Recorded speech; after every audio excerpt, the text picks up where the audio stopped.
nantinya akan menjadikan tanah itu subur dengan menciptakan kita mikroba. Karena apa?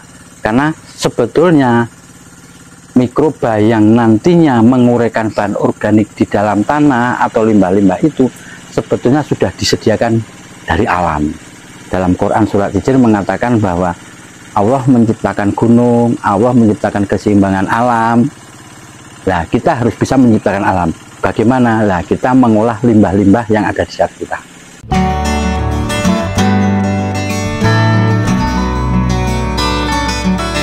Assalamualaikum warahmatullahi wabarakatuh. Kami Muhammad Khairul Arif Sinanto dari Umah Tani Sinator Agro yang berada di Dusun Salaan, Desa Kalisalak, Kecamatan Salaman. Kami selaku pelaku organik, khususnya pelaku pembuatan pupuk organik, yang dalam hal ini Umah Tani Sinator Agro memproduksi pupuk organik padat dan pupuk organik cair yang nantinya akan dibutuhkan untuk semua jenis tanaman. Awal kami usaha itu melihat bahwa potensi yang ada di tempat kami dan di tempat tetangga sebelah itu di kawasan peternakan. Makanya kami memandang bahwa ini potensi sekali dari limbah-limbah ternak itu bisa kami jadikan pupuk. Karena kunci dari pupuk organik atau kunci dari pertanian organik itu berbicara limbah, Mas. Nah, limbah yang ada di sekitar kita, limbah ada yang di daerah-daerah mana dalam komunitas peternak itu kita olah, kita edukasi menjadi pupuk organik, baik itu padat dan itu cair. Kebetulan kami dulu pernah menimba ilmu di Universitas Tidar Magelang, yang notabene kami di Universitas Tidar Magelang mengambil jurusan pertanian, jurusan waktu itu agronomi. Nah, awal kami berproses untuk pembuatan pupuk organik, kami mencoba ilmu-ilmu yang kami dapat dari bangku kuliah, kami coba untuk kami aplikasikan, kami edukasikan, di samping kita mendapat ilmu-ilmu dari luar, ilmu-ilmu dari teman yang notabene sudah dia berkecimpung lama dalam dunia pupuk organik.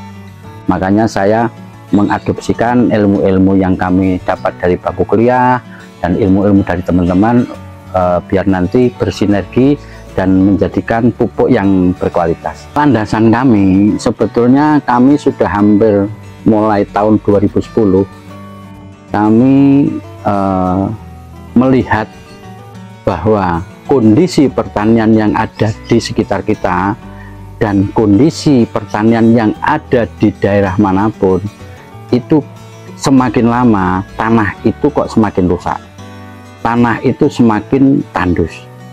Nah, kerusakan tanah, kerusakan lahan itu karena efek dari penggunaan pupuk kimia, penggunaan pestisida kimia yang tidak bijak.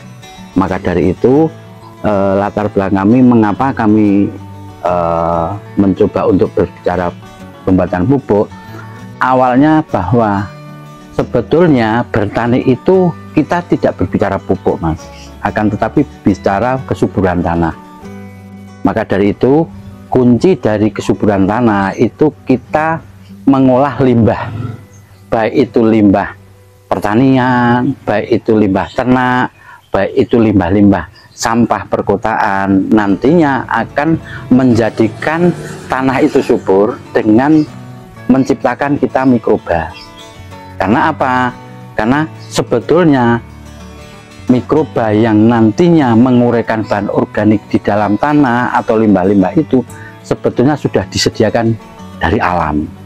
Makanya kita belajar dari alam ya untuk alam. Makanya kami belajar dengan alam dan belajar dengan metode-metode yang dari alam itu sendiri. Karena pesan dari yang dasar kami bahwa dalam Quran surat Hijr mengatakan bahwa Allah menciptakan gunung, Allah menciptakan keseimbangan alam. Nah, kita harus bisa menciptakan alam. Dengan bagaimana? Nah, kita mengolah limbah-limbah yang ada di sekitar kita. Kalau tanah subur, otomatis mau ditanami apapun kita bisa. Akan tetapi tanah belum subur, jangankan kita berbicara pupuk, Wong tanah tidak subur kok. Lah, pupuk itu hanya sebagai stimulan. Mulai tahun 2010 itu kami banyak kendala, banyak track error yang kami dapati. Karena namanya percobaan, pengujian itu tidak serta-merta bisa berjalan sehari dua hari, Mas. Contoh, Albert Einstein itu akan menemukan lampu itu tidak sekali dua kali. Itu ada cemoohan, ada cibiran, ada himbauan. Akan tetapi konteks kami itu bagaimana kita itu menemukan, memulai dengan dasar kita menyejarahkan alam, menyelaraskan alam, menyuburkan alam. Otomatis kalau kita berseberangan ibaratnya, kadang-kadang ada cemoohan, Mas. Makanya bagaimana alam itu subur, bagaimana kita menyerahkan alam, itu kita banyak puluhan tahun kita menemukan permasalahan-permasalahan yang kita hadapi. Akan tetapi sampai hari ini pun kami belum bisa, kita sudah sempurna, karena kesempurnaan itu hanya milik Allah. Nah, kami banyak belajar dan banyak belajar kalau petani-petani yang ada di sekitar kita, ada yang ada di luar tempat kita, untuk menyeimbangkan, untuk mensejahterakan petani, untuk menyeimbangkan alam. Contohnya gini, hari ini kita mencoba bertani padi secara organik, khususnya padi organik. Filosofisnya itu bahwa untuk tanaman padi itu pupuknya dari tanaman padi itu sendiri, Mas. Nah, makanya limbah dimasukkan. Nah, itu formula yang pas itu ya dari tanaman padi sendiri. Di samping kami dapat referensi dari waktu kami belajar ke teman, belajar waktu ke kuliah, itu ada referensi bahwa menjadikan formula yang pas itu butuh ketekunan, ketelatean, komposisi yang pas. Belum tentu Mas belajar sehari dua hari itu walaupun ilmu sama itu pas, belum tentu. Kan kita harus berbicara jam terbang, dan kami uji cobakan di tanaman padi, di tanaman buah, di tanaman sayuran, itu ternyata formula yang pas pada saat ini baru 80%. Orang yang bergelut dalam dunia padi, yang menekuni padi, belum pernah menghitung secara detail bahwa limbah yang ada di dalam kandungan pohon padi itu mengandung bahan apa. Itu sudah umum, Mas. Orang dimanapun belum pernah berbicara bahwa ternyata pohon padi itu mengandung bahan-bahan yang luar biasa untuk pupuk. Untuk tanaman padi, itu limbah dari tanaman padi itu sendiri dalam bentuk jerami dan merang.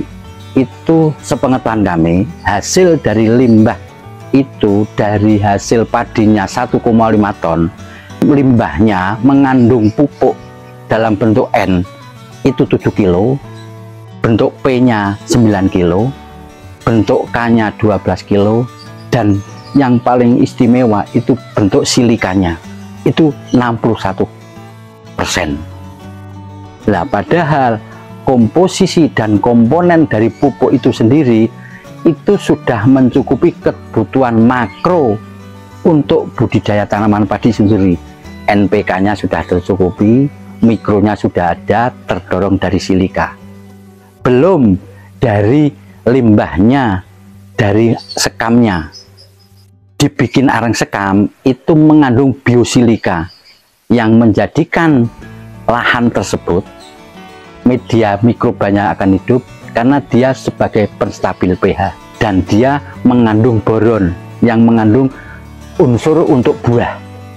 Di samping silikanya tinggi. Tahapan-tahapan padi secara organik, ya tanaman padi organik itu pertama lahan 1000 meter itu harus ada tampungan tanaman namanya encong gendok untuk sebagai filter penyaring air dari irigasi atau dari sungai yang masuk ke lahan 1000 meter tersebut.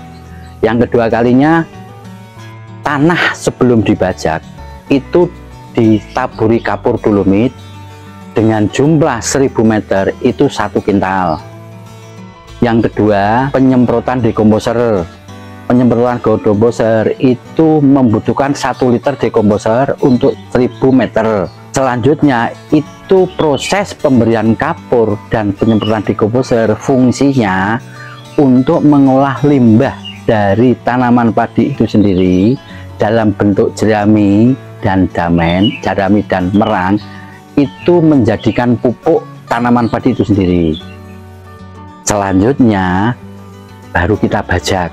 Setelah kita bajak, lah baru kita tahapan selanjutnya kita bikin penghalusan lahan untuk 2-3 hari selanjutnya kita tanami. Kalau petani tidak paham dan tidak mengerti secara betul, itu ternyata berbicara, oh ternyata organik itu ribet, organik mahal. Sebetulnya tidak, karena selama ini organik itu sederhana.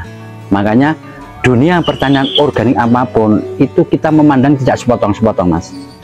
Makanya tadi saya mengatakan bahwa organik itu kita menciptakan medianya, suburnya tanah, bukan pupuknya. Nah, makanya dibandingkan dengan kimia itu jauh lebih bagus, lebih sehat, lebih meningkat dari yang organik pada kimia. Kelompok kami itu sudah bisa menciptakan herbisida secara organik untuk budidaya tanaman padi. Makanya dari kelompok tani, anggota kelompok tani kami sendiri itu sudah bisa meringankan biaya itu hampir 300.000 seluas 1.000 meter untuk biaya matun, Mas. Kalau dikalkulasi punya lahan 1 hektar kita bisa menekan biaya 3 juta. Untuk budidaya padi itu secara kimia dengan organik itu lebih menguntungkan organik daripada kimia. Itu secara biaya, Pak. Tapi secara hasil itu lambat laun lebih bagus yang organik. Yang kedua, masalah harga itu lebih tinggi dari organik. Sampai saat ini pun kami menjual beras ke konsumen itu rata-rata 17, ada yang 20.000 per kilo. Dan kami sudah dapat sertifikat. Nah, di sini Omah Tani Sinator Agro itu memproduksi ada 7 komponen. Pupuk padat, pupuk cair vegetatif, pupuk generatif, pupuk insektisida, fungisida, dan dekomposer mikroba ada 8. Alhamdulillah pupuk kami sudah sampai NTT, sampai Kalbar, sampai Kaltim, sampai Tamiang, Sukabumi, Magelang sudah banyak.